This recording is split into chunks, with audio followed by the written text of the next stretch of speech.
एक बात और कह लाला सुनो। हाँ। अनेक बाल बाधाएं तुम्हें डिगाने के लिए आएंगी, लेकिन डिग मत जाना। और एक बात याद रखना, भगवान आएंगे चतुर्भुजी रूप में। अच्छा। उससे पहले अनेक बाल बाधाएं आएंगी, लेकिन किसी की बात मत मानना, न तुम्हारी तपस्या भंग हो जाएगी। ठीक है मेरे श्रोताओं, वहां से बेटा चला, प्रणाम किया और महाराज एक नदी के किनारे तपस्या करने लगा। श्रोताओं, तपस्या की, इतनी कठिन तपस्या की, महाराज अब तो ऊर्ध्वभाव ऊपर की ओर हाथ कर लिए, अंगूठे के बल खड़ा हो गया।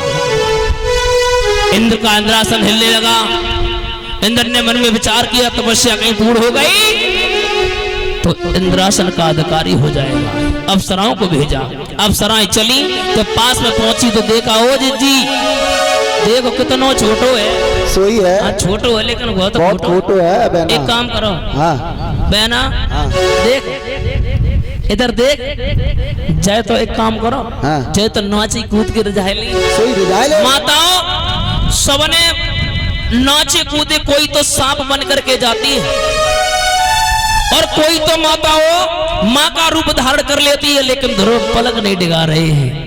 इधर महाराज एक दिन मैया कहने लगी, प्रभु आप बहुत निर्दयी हो, मेरा बेटा मरा जा रहा है तपस्या करते करते और तुम कुछ सुनते ही ना है। मेरे श्रोताओं, भगवान ने क्या किया, चतुर्भुजी रूप धारण किया और महाराज ध्रुव को दर्शन दिए। बोलिए भक्तों भगवान की जय। गोदी में बैठा लिया, ध्रुव से कहा मांगो। बोले प्रभु मैं कुछ नहीं मांगूंगा, बस जहां भी रहूं, जहां भी आपको याद करूं, वहीं पर दर्शन हो जाए। ऐरावत हाथी को मंगाया, उस पर बैठा ला, लेकिन ध्रुव ना बैठे। बोले हमारे बुजुर्ग पैदल चल रहे हैं, हम ऊपर बैठ करके नहीं चलेंगे। मेरे श्रोता बंधुओं, जैसे इतने शब्द सुने, सर्वप्रथम मौसी के दरवाजे पर पहुंचे। मौसी ने गेट को नहीं खोला। मौसी से कहा दरवाजा मैया खोलो, लेकिन दरवाजे को नहीं खोला। बोले बेटा मुझे माफ कर देना।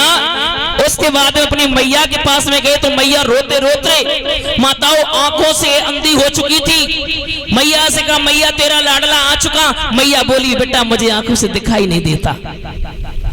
बोले अच्छा। बोले बिल्कुल। मेरे श्रोताओं, उसी समय भगवान से प्रार्थना की, हे दीनबंधु भगवान आपके दर्शन नहीं हो रहे मैया को। भगवान ने जैसे ही ध्यान धर के देखा, आज मैया की आंखों से दिखना प्रारंभ हो गया। बोलिए भक्तों और भगवान की। जैसे महाराज दिखना प्रारंभ हुआ, धीरे धीरे समय व्यतीत होने के बाद में एक बालक के पीछे माताओं पूरे घर को भगवान के दर्शन हो गए। बोलिए संत समाज की। अब महाराज देखेंगे ध्रुव क्या है, उत्तम क्या है, सुनीति क्या है और सुरुचि क्या है। अध्यात्म दृष्टि से देखा जाए तो उत्तान पाद क्या है। ऊ माने ऊपर, तान माने तने हुए, पाद भी होते हैं पैर। माँ की कोख में बच्चा उल्टा लटका हुआ होता है। माँ की कोख में प्रत्येक शिशु उत्तान पाद, प्रत्येक बच्चा उत्तान पाद होता है। अब माताओं सुनीति क्या है। सु माने सुंदर, नीति मोह से होते हैं आचरण। जो सुंदर विचार वाली देवियां होती हैं वो माताओं सुनीति होती हैं।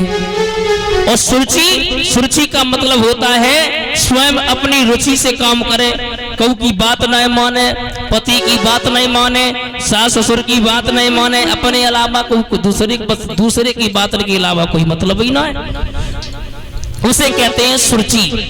जो महाराज अपने अटल पर विश्वास कर जाता, अपने विश्वास पर टिका रहता है, उसे माताओं हम ध्रुव कहते हैं। जो विश्वास से डिग जाए उसे हम उत्तम कहते हैं।